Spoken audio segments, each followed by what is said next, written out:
Cassandra, thanks for your time. I appreciate it. Again, I live in Ballard, and I'm just trying to get to know my neighbors and get to know who they are and what their stories are, and everyone's got one, and this is a chance for you to say, this is who I am.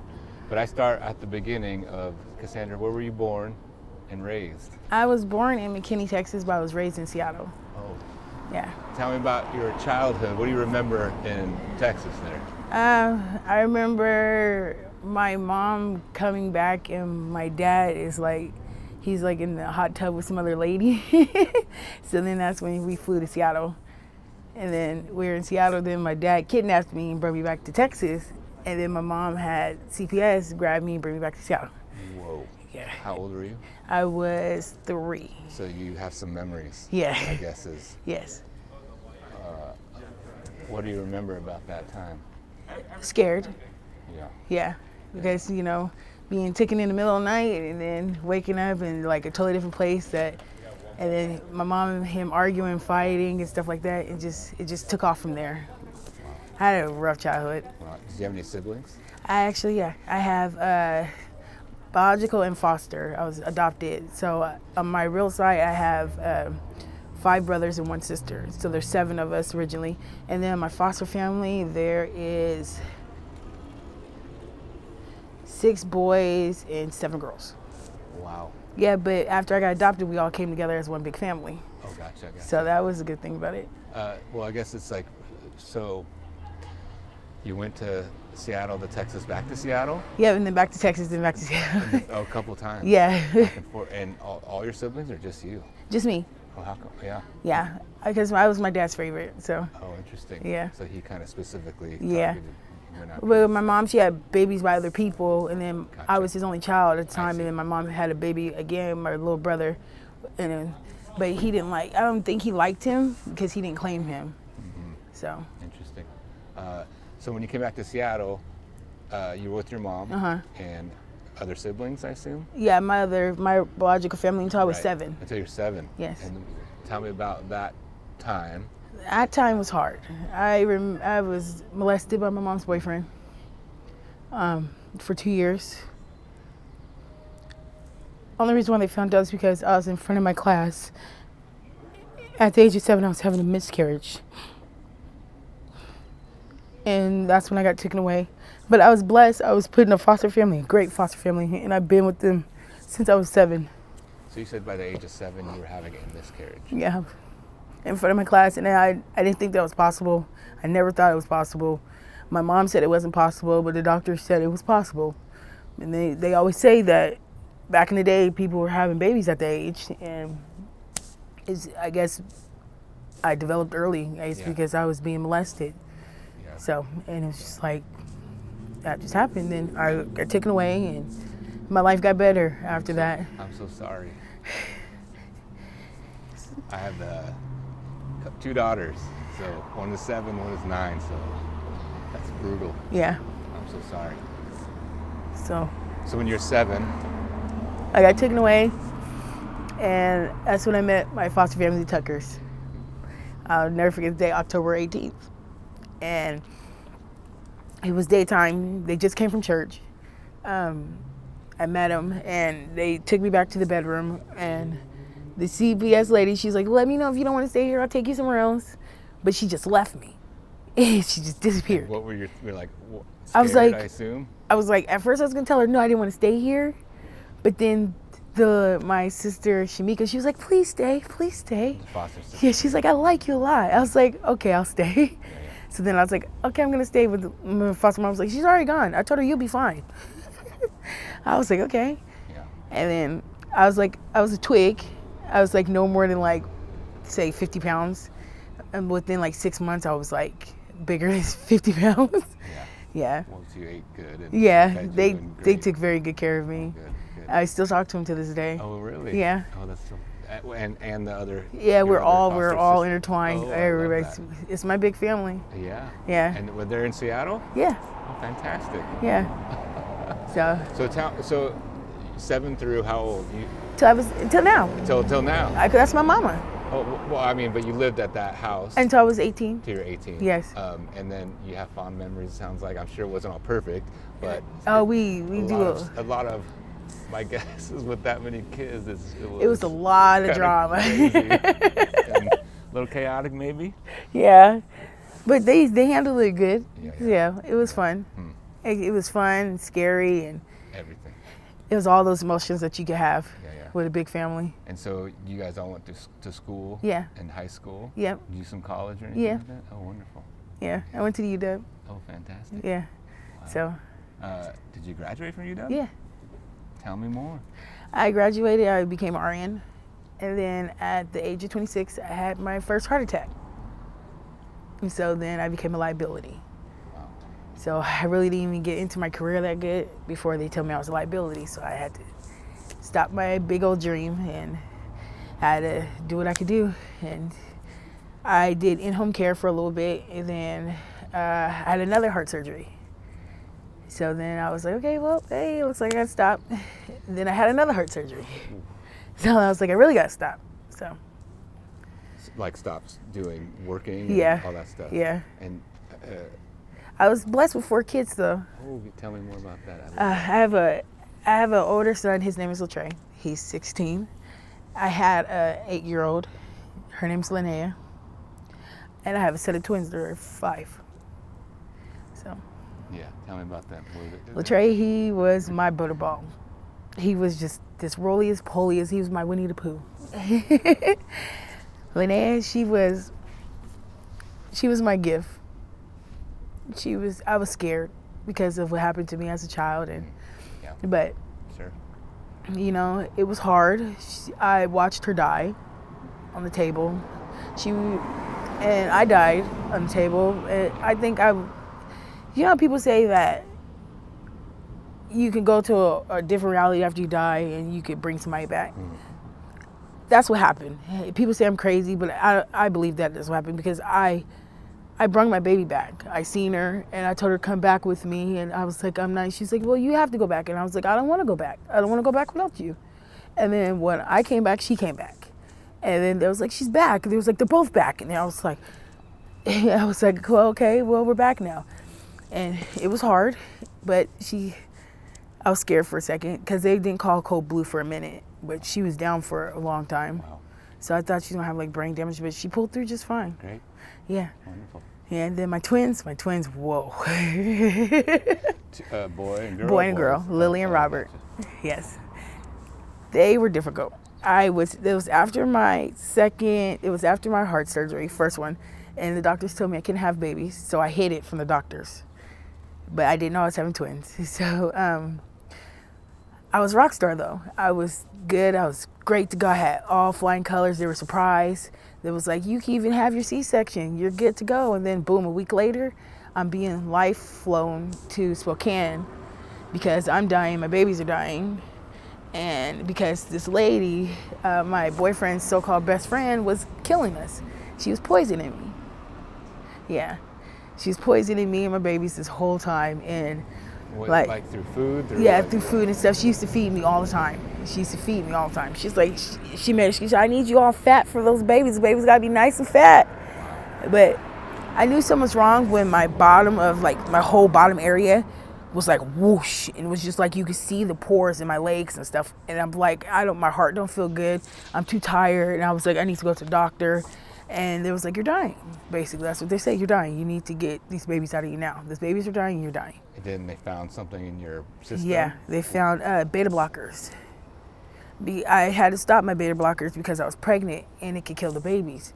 And because she knew that, so she was put them in my food and stuff. And then she put in my food, she put in my drinks. It was like it was in the umbilical cords. And she was giving me meth and shit like that. And I was like, she put meth in the bottom of the weed pipes. So after I had the babies, we went back because the babies had to stay at the hospital. We went back. I was like, I want to see her face. I want to see her face. I want her to tell me that she was trying to kill me and my babies. I don't want to know why. And I walked in her house. She turned so red. And she ran in her room and she closed her door. And I was like, I just want to know why you trying to kill me. I was like, I just want to know. I thought we were friends. Wow. She was like, get out of my house. I was like, okay. And that was it? Yeah, I was like, I never seen her again. Yeah. I had to leave her alone because I would have had to hurt her.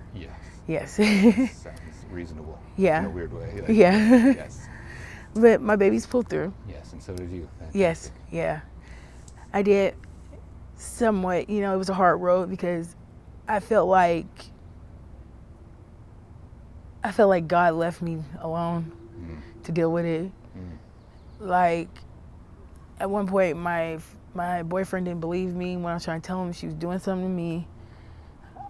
And when I told the doctors, they laughed at me. Like, that's not possible. How can somebody do something like that without you knowing?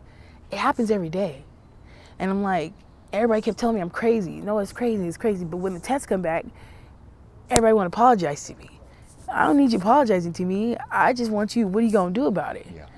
Like, can you save me? Can you save me and my babies? That's what I want to know.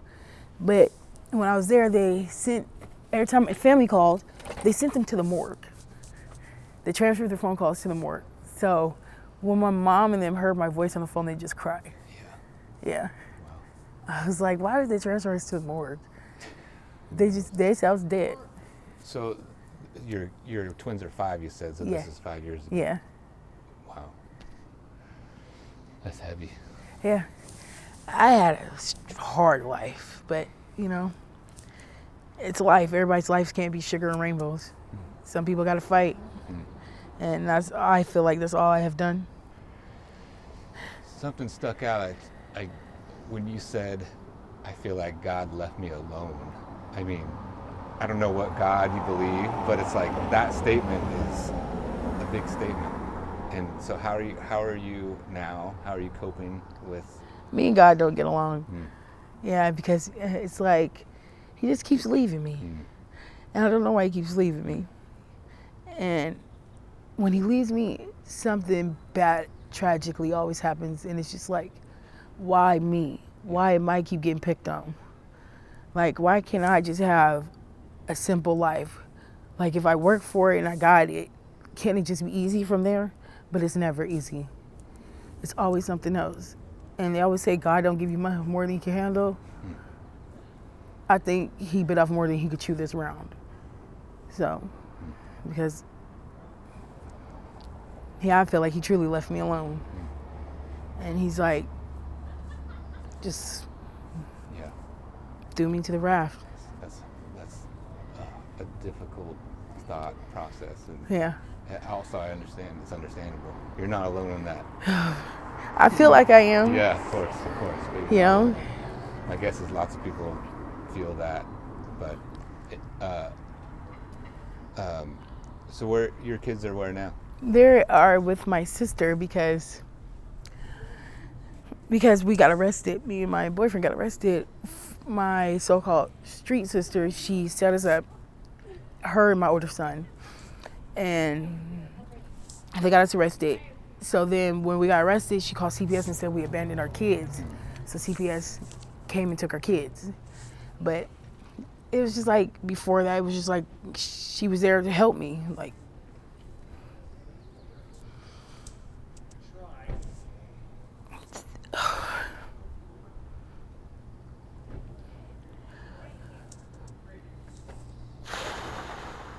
sorry. It's okay, don't be sorry.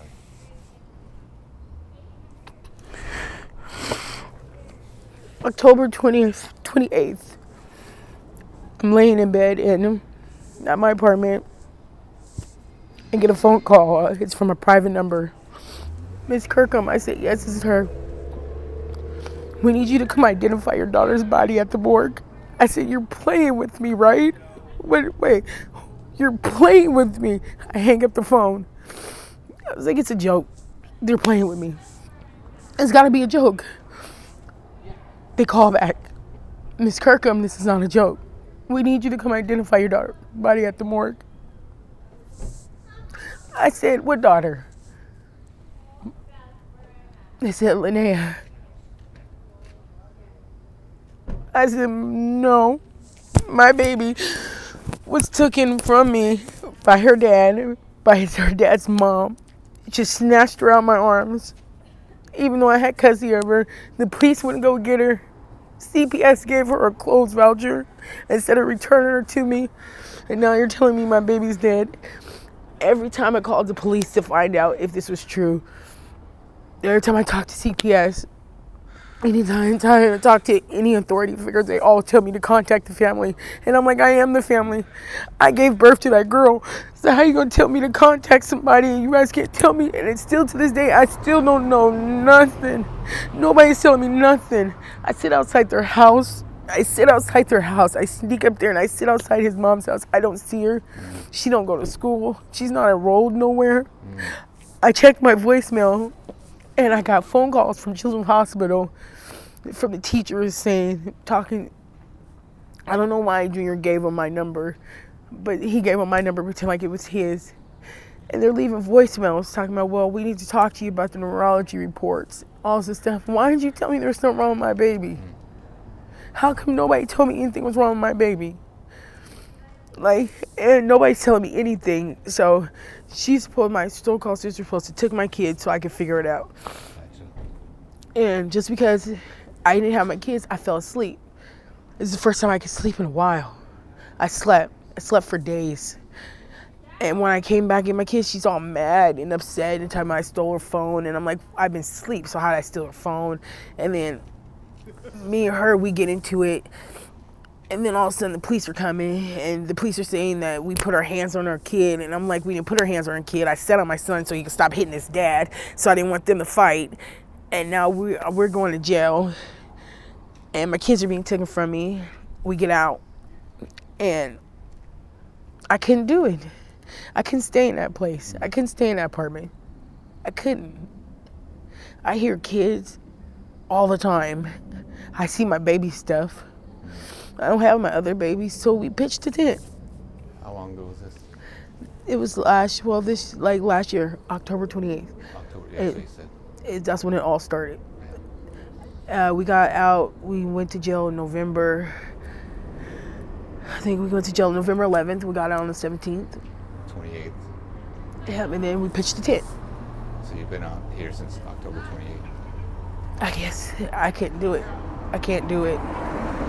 I want to know what happened to my baby. Nobody tell me anything. Of course. And it's just like, what did I do, God? What did I do for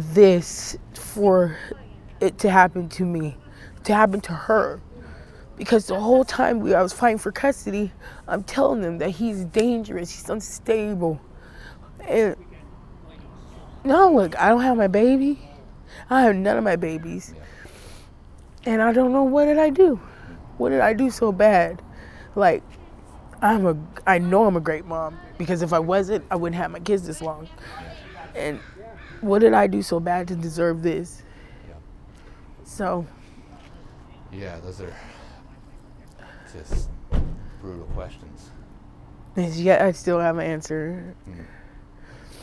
So. What do you want the people of Seattle to know? That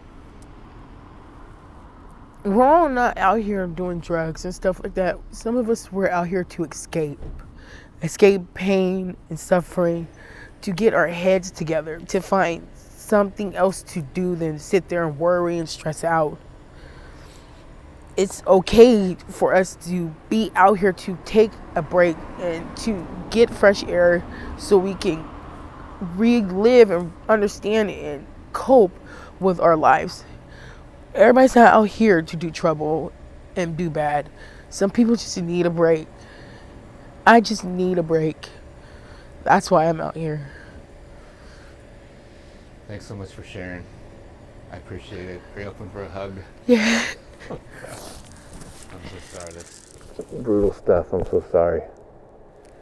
Thank you for letting me share. Yeah, I hope it helps somehow, and just get that stuff out of your mind and off your chest and just out there, you know. Yeah.